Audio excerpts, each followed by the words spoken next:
Hi, everyone. John Michael Coppola here, and welcome to the Chicago Theater Makers Podcast, where we chat with the actors, directors, choreographers, designers, producers, music directors, lyricists, playwrights, and all the artists who make the Chicago area theaters come alive. We're so excited to have you here with us today. But before we get started, we just want to remind you to please like, subscribe to, and share this podcast with your friends and colleagues who you think would appreciate the conversations we're having. We'd be so grateful for your support in this way so we can continue to bring these stories for years to come. Thanks again for being here, and now, curtain up on today's episode. Today's guest is a playwright, performer, and theater commentator whose work explores themes of resilience, connection, and self-discovery.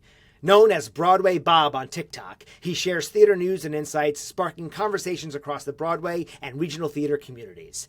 He has also written about Chicago's rich cultural landscape for outlets including the Huffington Post, NBC5 Chicago, and the City of Chicago. He also has a cult favorite podcast called The Sunset Project. Recent Chicago credits as an actor include The Addams Family, Titanic, Sondheim on Sondheim, Sweeney, Todd, and Beautiful, the Carole King musical. He is passionate about storytelling in all its forms and is honored to contribute to the evolving conversations around theater and the arts. I hope you enjoy my conversation with Broadway Bob Bullen. Now let's go to the top of the show. Hi there, Bob. How are you doing today?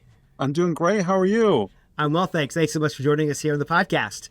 We always start our podcast the same way, that is to ask our guests, please tell our listeners a little bit about where you're from, about your background, where you grew up, a little bit about your training, and also, and most importantly, your first theatrical experience. Sure. Yeah. Well, thank you for having me. This is really exciting. I mean, I guess unlike a lot of the people that you've had on your podcast, I'm relatively new to being a theater performer. Most of my experience has been as an audience member and as a commentator and critic for like about 7 years. I wrote for like the Chicago Tribune or the Huffington Post. I wrote for the Chicago Leisure and Travel Bureau. I wrote for NBC5 Chicago, and I saw like a ton of stuff for like a stretch of time. And then life came in, and I kind of took a sidestep. But I've always wanted to perform, and over the past 5 years, I took that leap in my 40s of getting back on stage again, and it's been a real thrill. And so, I mean, I moved to Chicago like 22 years ago. I love the city. I love the theater it has. And there's just so much to always see and do. And so if you want to see theater or do theater, there is something here for you in any flavor of the imagination you can possibly think of. So, yeah. And my first exposure to theater is, I always talk about this. It was when I was 11 years old. My parents took me to New York and we saw Cats. Okay. Cats it's a first memory for a lot of people, for sure. Yeah, especially for us Gen Xers. I think it was that time, and that was the show. And I remember just being floored and like seeing all that was happening. I couldn't understand. I still don't understand the show, but at the time I couldn't understand it. And it was magical. I was seeing people up on stage doing dancing, singing, acting, and strange costumes. I sat on old Deuteronomy's lap at intermission. I mean, it fundamentally changed me, I think, in a way. And I still think of that moment of like, that was the moment where theater just kind of like I've seen other shows before, but that was the first time I saw something at that scale. And that's what crystallized it for me. Yeah. Oh, that's cool. Now, are you from Chicago originally? From Michigan. So okay. Yeah. So I grew up in Michigan in a small town called Alpena, Michigan, northern Michigan, and went to school in a college called Albion. And then right after I graduated, it was right after 9/11, and I was going to go to New York. Me and my husband at the time, he is my husband, but at the time he was my boyfriend. And we were thinking of, okay, what is our next step after this? And we were going to go to New York. And then we decided to go to Chicago because of the current events. And I've been here ever since. Now, you said you came back to being on the stage. So had you been performing prior to college or prior to coming to Chicago? Yeah, I did some high school stuff. Okay. Nothing extreme. I was in a production of The Matchmaker, which was the play version of like the original play of Hello Dolly. I was like in Arsenic and Old Lace, as most people are at that time. Yeah. I was an arm in Little Shop of Horrors, a plant arm, which is probably my proudest achievement. And then I did some things in college. I was in the Fantastics, and then I just took a break. I don't know. And I think a lot of it was there came a point where I thought, okay, well, maybe this has passed me by. Maybe theater isn't like I'm not supposed to be on the stage because it just felt too big at that point. And I'd see people that I knew that were doing stuff, and then, you know, then one day I just said, screw it. Life was too short. Let's try it again. And that was about 4 or 5 years ago. And it's been a real joy. And that's one of the things I kind of wanted to talk about, was just about how there is no, you know, there's no deadline on your dreams. You can do what you want, and you don't have to wait for permission. And I've had a lot of people reach out to me who've kind of been following my story about getting back in the theater and stuff. And they're like, you've inspired me to do something I thought I couldn't do, or I thought was past me. I did it in the past, and now as an adult, is it worth my time? And you've made me think, hey, I can do this thing. So that's been pretty cool too. Wow. To inspire people like that in that way, it must make you feel really, really proud. Yeah. I mean, it's you know, we'll talk about this, I guess, but like community theater has been kind of my entry point, and like the place I found, like, there's a point in your life where you think you've met all of your friends, you know, like these are my people, these are the people that I know. And I'm an adult now, and like your friend group gets smaller and smaller, I think, as you get older in a lot of ways. It's exploded over the past 5 years because I've met so many people. It's almost overwhelming. I know all these people.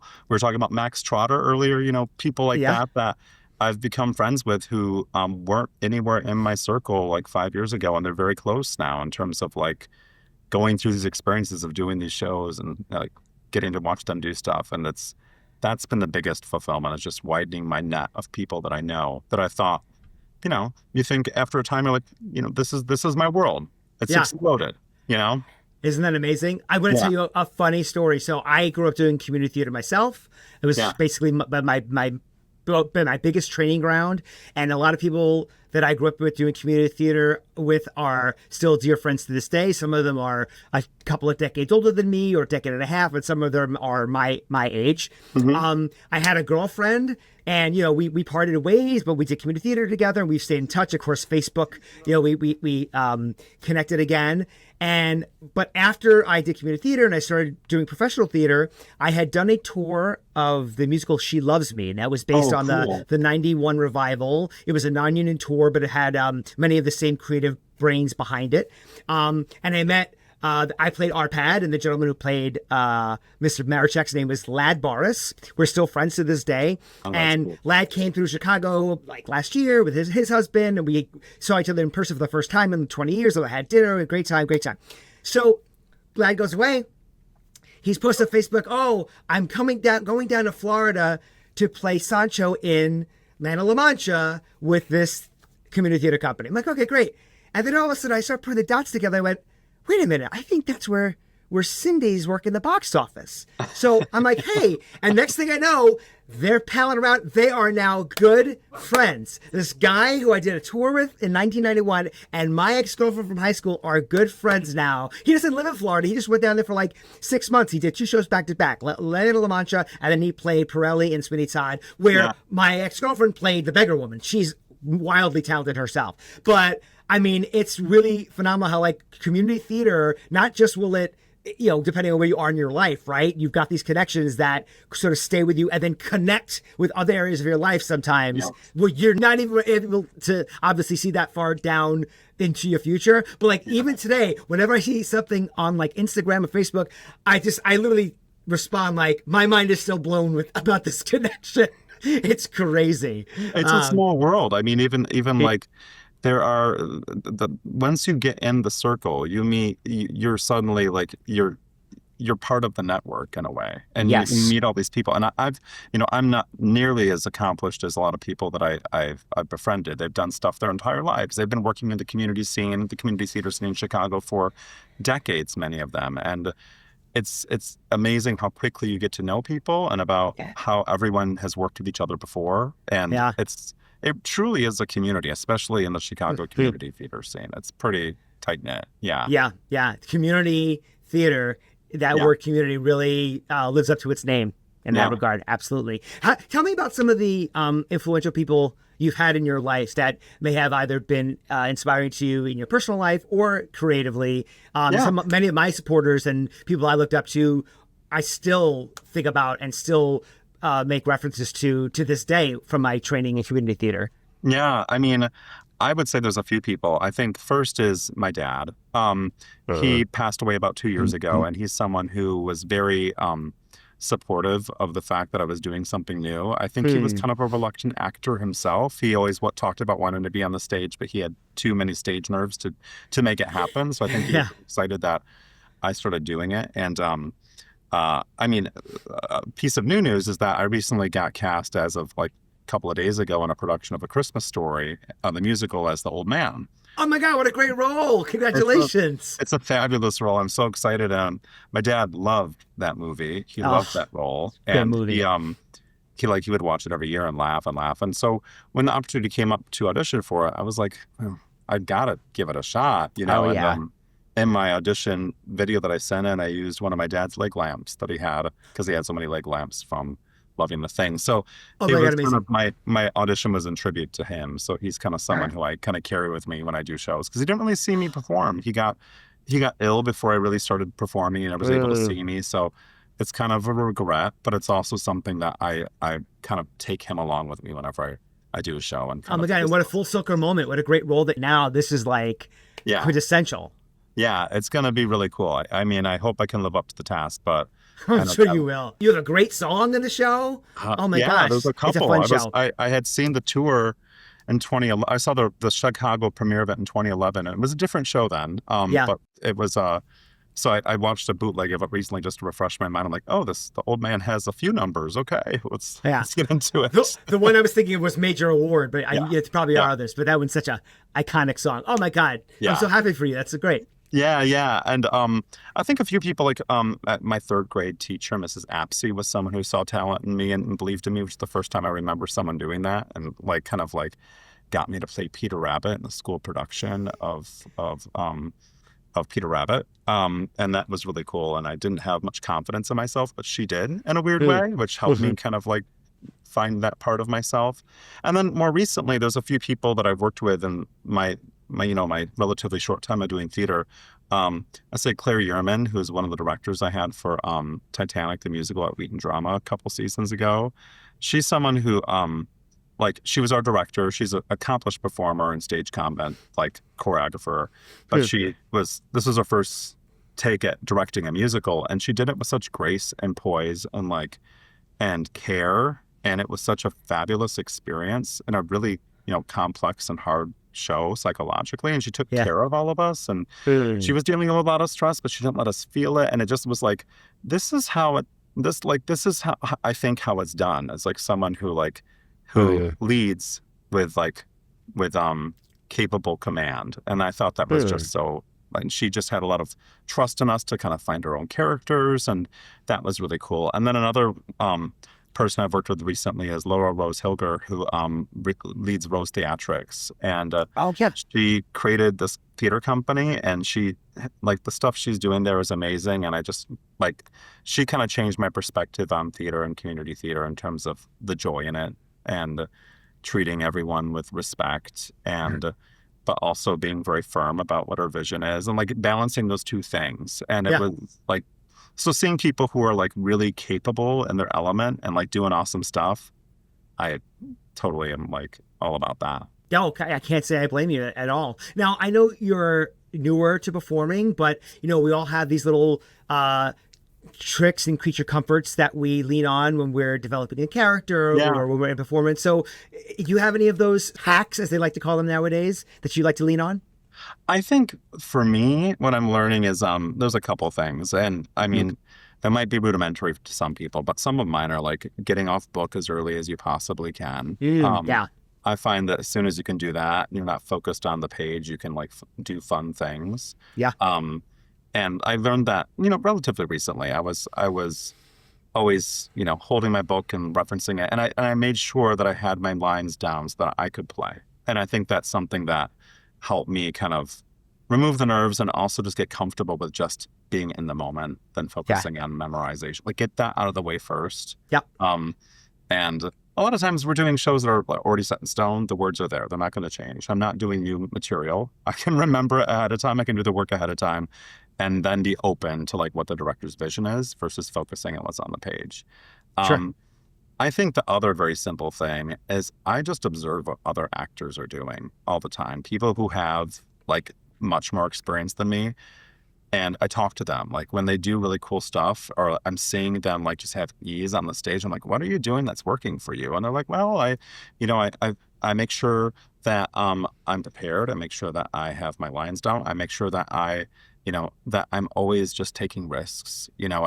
I'm not afraid to fail. I'm not afraid to be stupid in the rehearsal process. I think when you're new in theater, you want to be perfect at the beginning, because you're afraid of making an embarrassment of yourself. And the people who are really good at it or have a lot of experience, I guess, they don't care about that, Yeah. And observing the people who are like the pros in community theater just kind of like falling on their face, I think taught me a lot. Yeah. I mean, we've got to share the knowledge, got to share the love. Everyone is always learning. At least if you're open to learning, you can really learn anything new. So there are some people out there who just, I know what I know, this is what I do, and you can't tell me any different. And some of those people are wildly successful despite, anybody else's, interventions. And some people, kind of have to learn the hard way sometimes and fall on their face.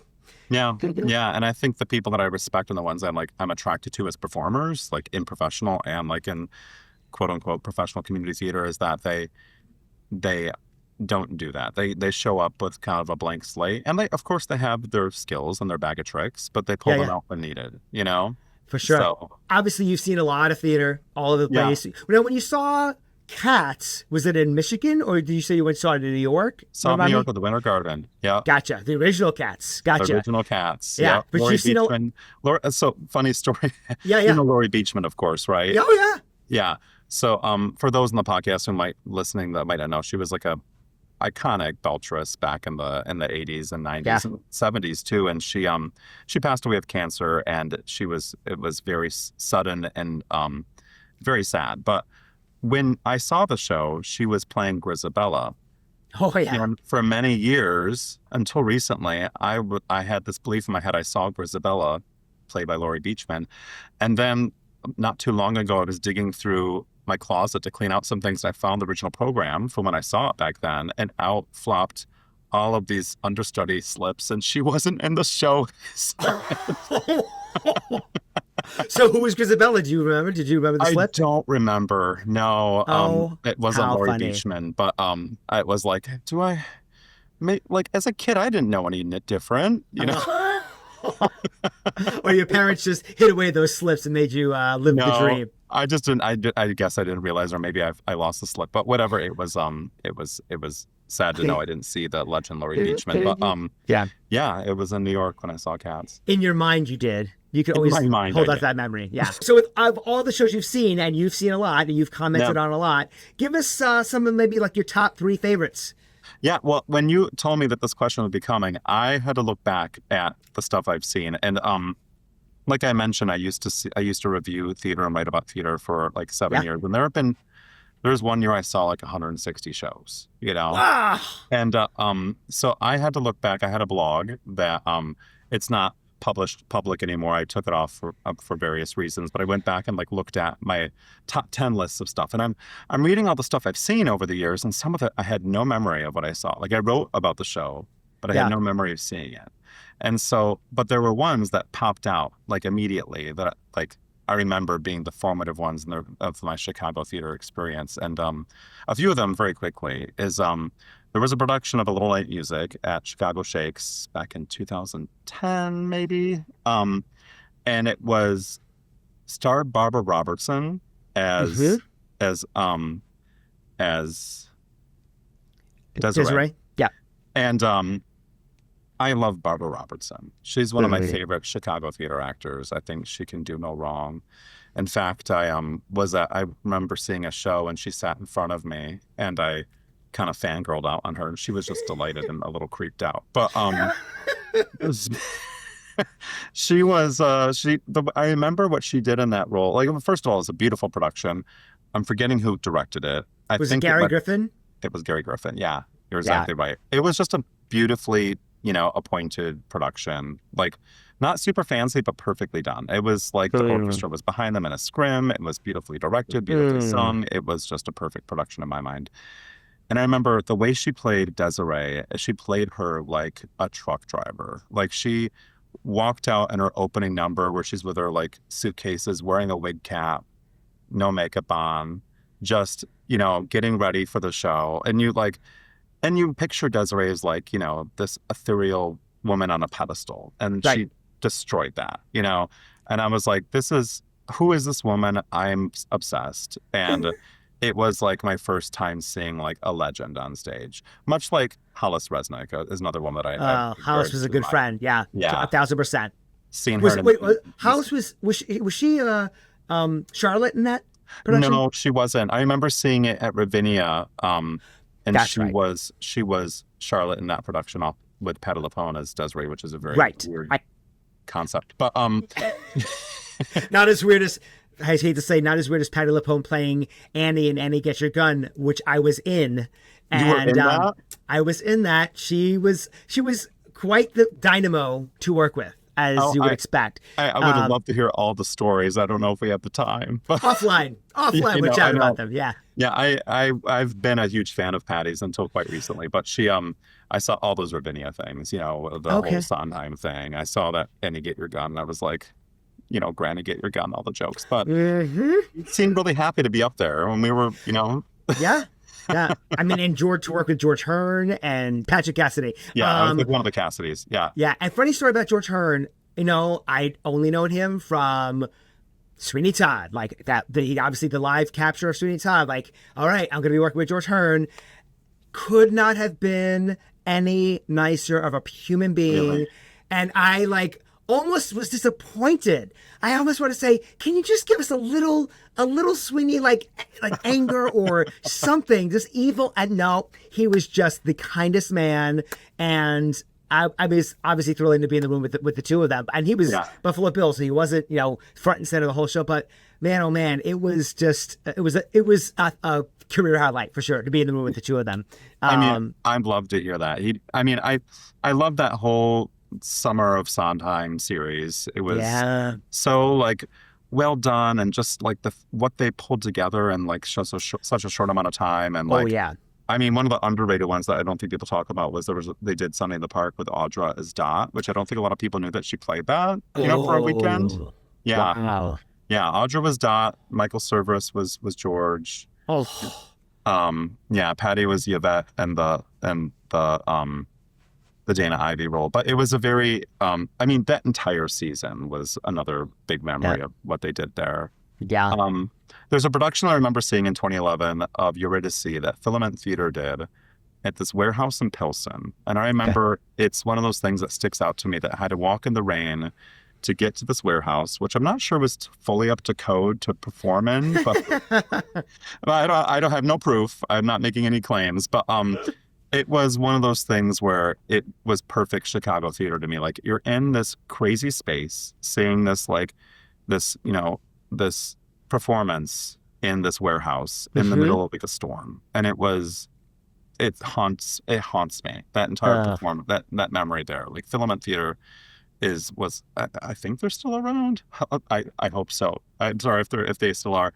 Then there was a production of Merrily We Roll Along that I saw at the small theater in Highland Park that doesn't exist anymore. Yep. It had 50 seats. Yep, I saw that one. With Jesse Mueller. Uh-huh. Yep. It was wild, right? Yeah. 3/4 round, very tiny. Jared Zimmerman was in it. Yep. Right? Yep. It was, and who was Charlie? Was it Alan Schmuckler? Yes, Alan Schmuckler. Yeah. Mm-hmm. Yeah. It was a great cast. Great cast. Really, again, what they did in that space with constrained resources was I was blown away. I didn't know what I knew Jessica Reddish a little bit from having seen her work in other stuff, but this was amazing. That performance. And it was right before she kind of went off and became Tony-winning Jessie Mueller, but it was so cool to see her in that show doing that role in that space. 1,000%. And then finally, the show that I think was one of the funniest shows I've ever seen. Was this company, and you might know them. They don't exist anymore. I looked them up because I'm like, I wonder if they're still doing stuff. They were called the New Colony. They changed their name to the New Coordinates. I They don't know were a that. comedy. They were kind of like a derived theater company. Well, they did this play called Five Lesbians Eating a Quiche. Okay. And it's one of those plays that people do like in like colleges and stuff do it. It's licensable. People can do it now, but Okay. it had like, it was the most off the wall bonkers. It was like it was a group of women in the 50s doing a quiche, cooking contest. Okay. And then nuclear warfare breaks out outside and we're all trapped in this bunker. And then their real thoughts and feelings for each other come out and they start making out. And it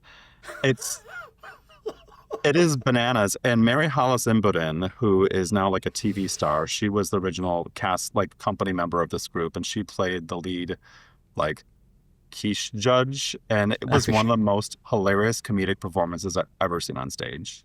And I wish people could have seen it. It's one of those things I think about all the time. And I took my mom to it. Oh. Not knowing what it was. And she was What's like, your mom think? She thought it was funny. Okay. That's all we can hope for. My mom is she's just turned 85 in May, and my son, when we were ever in New York, he likes to go off and see things on his own sometimes. So one night my wife and I had tickets for one thing, and my son went to go see Just in Time. And then a few weeks later, over 4th of July, he was with my family again in New York, and he says to my sisters and my mom, "You've got to go see Just in Time. Oh my God, Nanny will love it." So they got tickets, and I called my sisters and I was like, "Hey, oh no, I'm sorry, not Just in Time, Sunset Boulevard, the revival." Mm-hmm. Which he also saw. He loved Just in Time as well, but that was what the one that he wanted to tell him to go see. And I texted my sisters and I said, "Okay, just so you know, this is not the Sunset Boulevard Mom thinks she's going to be seeing. I know she loves the movie, but a couple things you should know. Number one, they don't have any elevators in the theater, so if you get any, I know you have balcony seats, get there early so you can walk her up the stairs because she's got bad knees. And also, there's a moment in Act 2 where, and I could say this because the show's not running anymore, all the lights go out and there's gunshots. So just know that's going to happen. And so she's prepared for it. My mom raved about the show. She absolutely loved it. I was not prepared for her to respond that way. I this is like even when I did Jersey Boys, and she saw Jersey Boys before I was even in the show. And my mom is, very practicing Catholic. She doesn't use 4-letter words. And with the number of F-bombs in that show, I was nervous to do the show in front of her because I was like, my mom's out in the audience. I'm dropping all these F-bombs in there. And she was like, "Oh, I've heard it all before." So like moms can sometimes surprise us with their responses to theater experiences. I've learned that like people who you do not expect to like you prep them for like what to experience, and they walk away with their own thinking. And that particular production, I think, is one of those that like was so like Jamie Lloyd, what he did with that was like divided people. Most people loved it. I saw it. I left at intermission. You did? Okay. And not because I didn't enjoy it. So just to very briefly, I have a podcast called The Sunset Project, which is about the entire drama around the making of Sunset Boulevard. And I heard about this. Okay. Yeah. And so I did this whole, like, it was a pandemic project. It like became very popular very quickly. I just did it just because I needed a creative outlet, and I pushed it out there. I sent it to a few friends who I've known forever who love the show. They sent it to their friends, and pretty soon it was getting like 3,000 plays a week, and I was like from all over the world. And I had people emailing me all of their memories, and I was very proud of it. And it just came together so naturally, and it was like, okay, I did that thing. And and so then when this revival came, and all the people who had listened to my podcast over like 5 years were like, "Are you going to go see it and talk about it?" I'm like, "I guess so." I mean, with my personal stuff, it was really hard for me to get away and see it, but we went to New York in November last year, and I bought tickets. That was the main reason to go to New York, was to see that revival. We also saw Oh Mary, and so anyways, we get there, and I sit down on the seat, and I can't like move. My knees are like the seat in front of me is like hitting my knees. Yeah. I'm crammed in the middle of the seat. It's 1,000,000 degrees in that theater because they keep it that warm for the the fog effect to like thrive apparently. Oh And boy. I had a panic attack Oh during the show, gosh. which has never really happened to me before. But I was like, I'm freaking out right now. I can't sit here any Yeah. longer. And I said to my husband, I'm like, I think we need to go. And I stood up. I remember at intermission, I stood up and said, this is horrible. Not the show, but my experience. Your experience. Sure. I'm panicking. And I remember this guy behind me was like, I love your podcast. What? And I was like, oh, hi. And I had to like, be nice to this person because I was like, I don't know who you are. Like, Right. like my podcast. And I got to go. Oh my goodness. Yeah. I wish I could have stayed. My friend, he's seen that production like 40 times or something. He's a big fan. I think if I could sit in a chair that I could like have, I'm 6'4", so it's like, it's hard for me to see shows, but theater accessibility is a big thing for me. Like, let's make seats so people can sit in them. Yep. I agree. A friend of mine on Instagram last year sometime went to go see a show at the now named James Earl Jones Theater. And apparently they had gut renovated it and put new seats in there. And he's a short guy like me. I'm 5'6". And his knees were squished by the seat in front of him in the balcony. And he took a picture of it and he said, how dare you renovate a theater and put more seats in it to get more revenue when people who are not even that big can't even sit comfortably. And I was really angry because, again, he's my height. So I can't even imagine what someone as tall as you must go through. I keep forgetting about it too, because when I go to New York, I'm used to the Chicago theater scene where like, it's more like theaters, I guess, are built differently outside of, because in New York buildings are older, but it does piss me off when they renovate the theater and make it worse. Yeah. And have the opportunity to make it more accessible. But I guess we're spoiled, in terms of like accessibility in a lot of our spaces, not every space, but a lot of spaces in Chicago. And then when you go to New York, they have like no lobby, they have no bathrooms, they have no elevators. They have, you like walk in the theater and you're like there, like with a million people around you. And if you're someone who might have like difficulty with crowds or like closed spaces, it's really tough. Yeah. But when someone asked me what I thought of the show, Sunset Boulevard, I'm like, well, I saw half of it. And for that half of it, I was like not fit, like mentally there. I was like planning my escape route the whole time. So I wish I could go back and see it. But it sounds like it's going to be recorded, the rumors say. That'd be great. Now they're going to remount it I think in London, I heard, and they're going to film it. That's who knows if that's true. Yeah. Well, we'll have to keep our fingers crossed because I would love to see it again myself. I want to talk about your TikTok following. It's quite impressive. And I don't know if it was born out of the podcast, but you have equally, as strong of TikTok following as you do opinions about the theater. So tell us a little bit about the TikTok journey, because this is fascinating to me. I'm relatively new to TikTok. I kind of hopped on and created a profile specifically for this podcast. So I'm new to all the inner workings of it, but I'd really love to hear about your journey with it. It's so funny. And I've gotten this question a lot because, there's a point where I feel it's hard to talk about this without sounding like you're blowing smoke up your own ass, but do it. When I was in New York for that November trip, in Chicago, I'm with my friends. When I go to New York, when I was with my husband, every place we went, people were stopping me and telling me how much they love my TikToks and how and introduce themselves to me. Like we went to a bar and the person who was like who was like the person, I don't know what you call them, the person who like collects the money before you can go in the bar. They're like, I love your stuff on TikTok. And I was like, really? I'm like, this is crazy. So it's the reach on TikTok is crazy wide, unlike other like social platforms. It gets out there. Yeah. And I think what happened for me in particular is that I joined at the very beginning of the pandemic. TikTok was kind of like a place where you did funny videos and lip syncs, Right. It wasn't so much niches. There weren't people talking about, like providing news or information. It was more just a place where people were experimenting.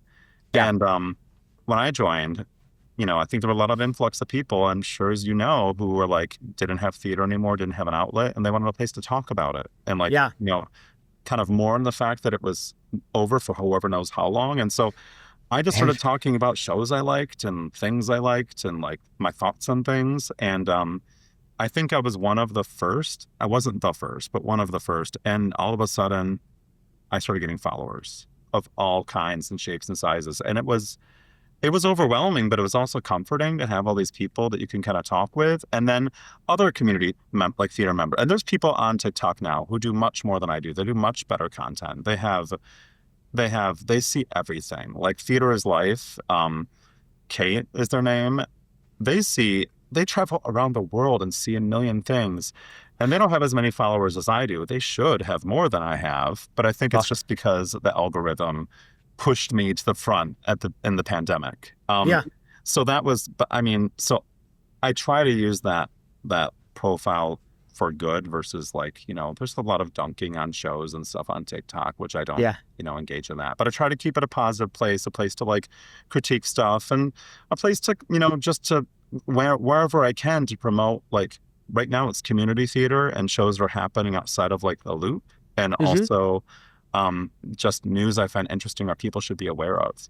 During the pandemic, a lot of my content, which I think got some attention, was around groups that were doing unsafe theater during the pandemic. That was happening everywhere. Yeah. And so I'm a big proponent of like safety in theater and making sure that not only is it physically safe, but mentally safe. And when I see, these big shot theater companies who are doing full scale shows without masks during the pandemic, I was losing my mind. Yeah. So anyway, I kind of stumbled into it. But it's been a fun ride so far. Yeah. You're one of the OGs of TikTok. I love it. I guess so. I'm one of the olds. I go back, I get comments on stuff that are literally from 5 years ago. And I'm like, have I been on it that long? That's crazy. Wait, people are just finding content from 5 years ago and commenting now? Yeah. Wow. I didn't even know that's a thing.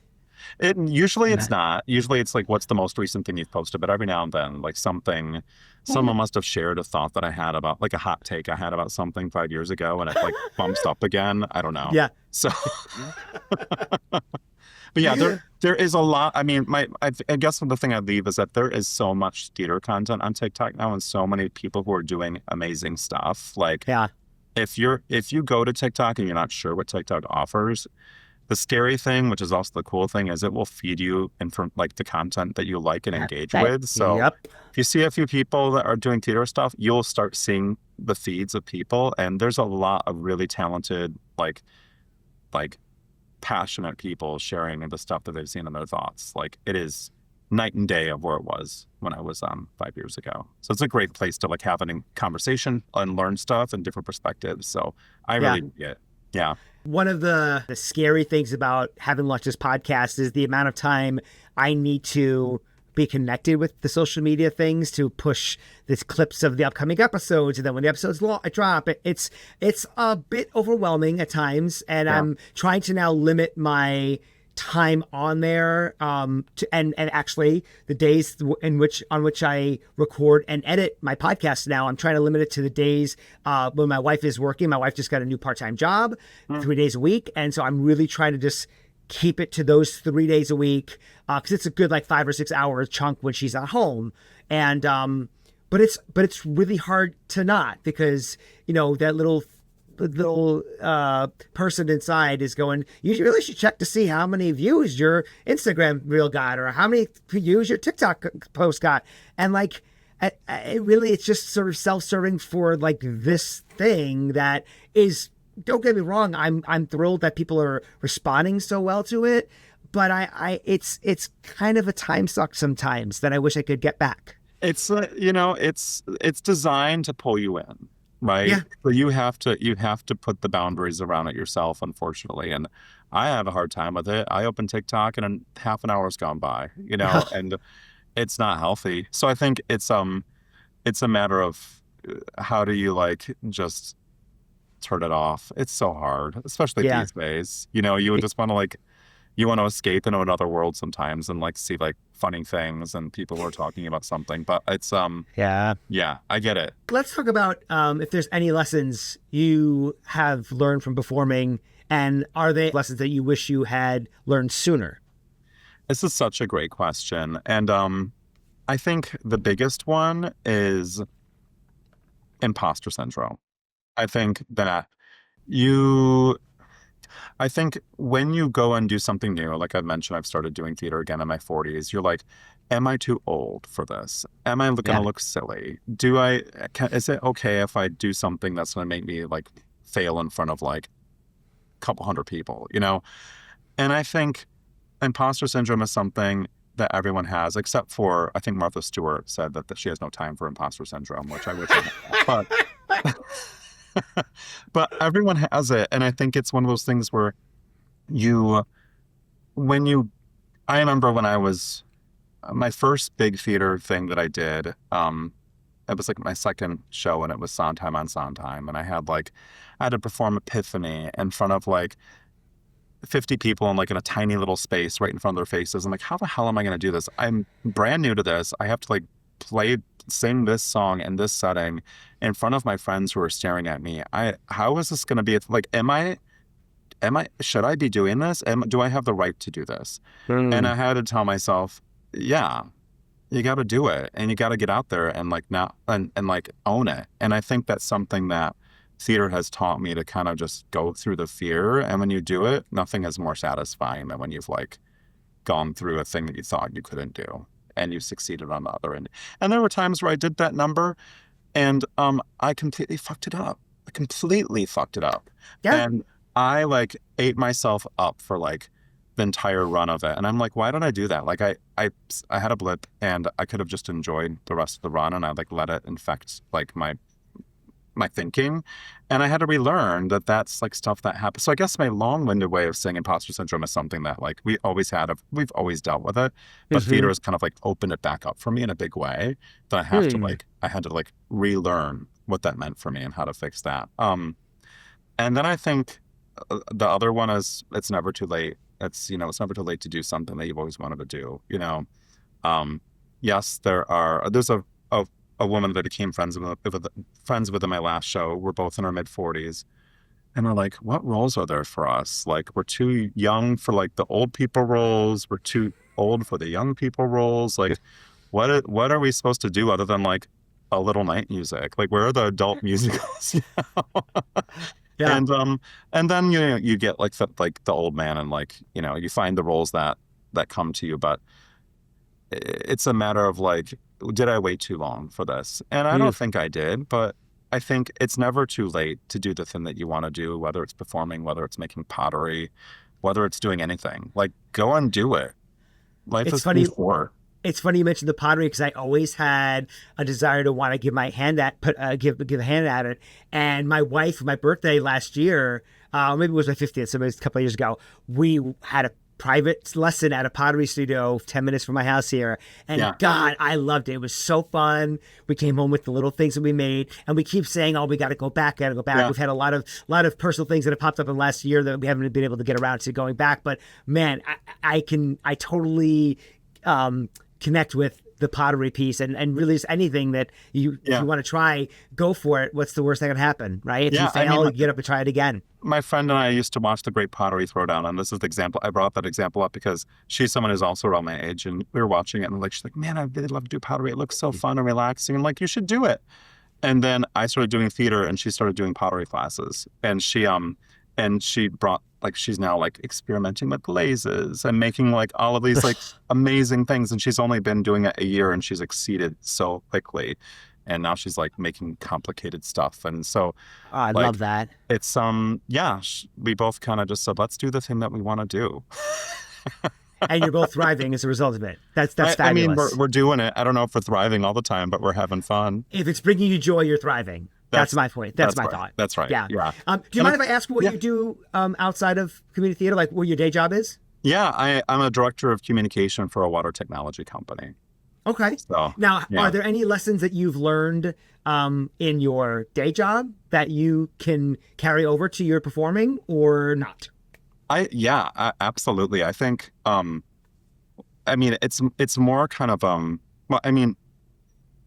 I think when I went to auditions, I was like treating them like, well, it's not any scarier than an interview. Like I'm going out for like this job and I have to like present myself a certain way and I have Yep. to like be prepared and like they brought me there, like they want me to succeed. Like they don't want to have to look any further. They want to like have you be the one. So Mhm. having confidence in yourself in that way and kind of just knowing how to like act in a space with professionals and just kind of like be that person. I think working in corporate America for 25 years has helped me kind of have some polish, I guess, for lack of a better word. But I think even more than that, I think it's when you're in the thing and any dynamic, whether it's an organization, a community theater, there's always going to be some level of friction or like awkwardness. Mhm. And that happens everywhere. And like, so I think what I brought to the table whenever I join a show and I kind of can sniff out like what's the vibe like here, in this Mhm. particular group.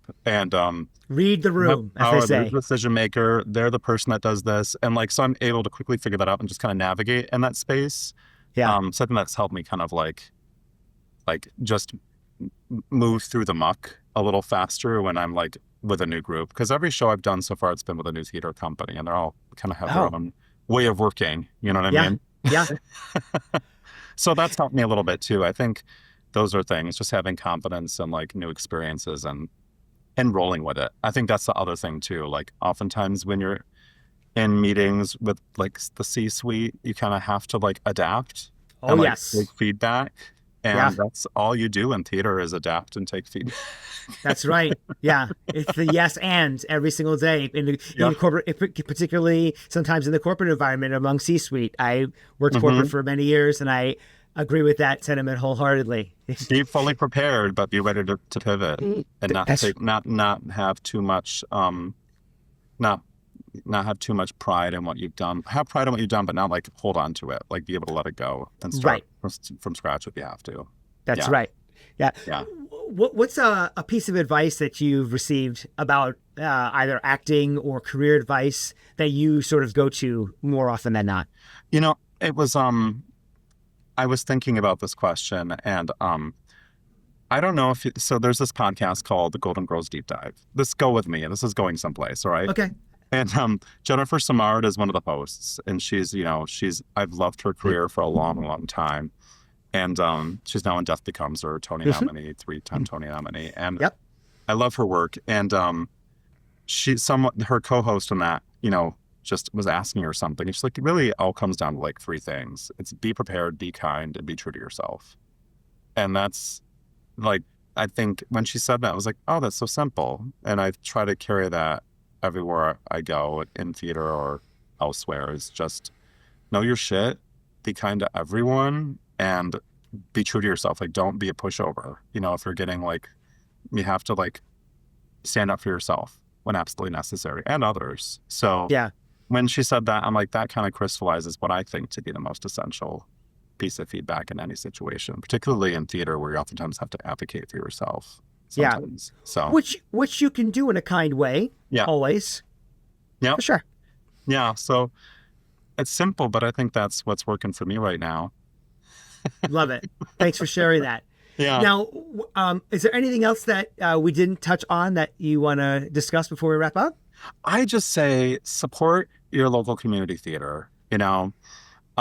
I think a lot of people, when they think about theater, including myself, when I was seeing all this theater in Chicago, like, back when I was seeing those 160 shows a year, I didn't explore outside of like the storefronts and the loot theater companies. And there's so much stuff happening outside of there where a lot of it is just as good as what's happening in the Jeff Equity, nominate like eligible theaters. And yeah, I know it's an impossible task to see everything all the time, but your local community theater is where I think the heart of this art form sits.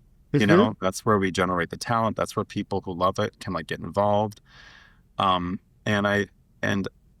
I would like to see more people support it that are not in the community. I want to see like people who love theater get out and see their local community theater and support them. So bravo. Awesome, because you don't know who you might be seeing at the very early on in their career that could be a big star someday. Yeah. It's kind of neat to see them in their beginning stages. Absolutely. Yeah. And I think sometimes, even if like, and even if it's not like the highest quality, like a lot of theater, community theater is good in there. Let's be honest, there's some that is like, it's rough around the edges, and that's the charm of it. And I think sometimes I like seeing the charming, rough around the edges theater than I like seeing the highly polished stuff, because that to me is even more authentic in a lot of ways. Yes, and it has a lot of heart in it as well. And has a lot of heart, and that's where the training ground for people to like, from all aspects, from stage management to costumes to scenery. You have to start someplace, and you have to support where that beginning is. It doesn't always about the polished end. It's about the journey of getting there. And I think we oftentimes forget that. So bravo. Thanks for bringing that up. So, of course, I got to ask you, where can our listeners find you online? Yeah, you can find me on Broadway Bob on TikTok. You can find me on The Broadway Bob on Instagram. Okay. And and the Sunset Project, my podcast, is on all the platforms where you listen to your podcasts. Amazing. So now I need to go and follow that, of course, myself. Thank you. So, Bob, thank you so much for your time. It was really great talking to you. It's great talking to you, too. This was such a blast. I really appreciate it. Thanks for joining us at the Chicago Theater Makers Podcast. Please don't forget to like, share, and subscribe wherever you get your podcasts. The Chicago Theater Makers Podcast is a production of Spirit Art, LLC, and our podcast theme music is by Paul Langford.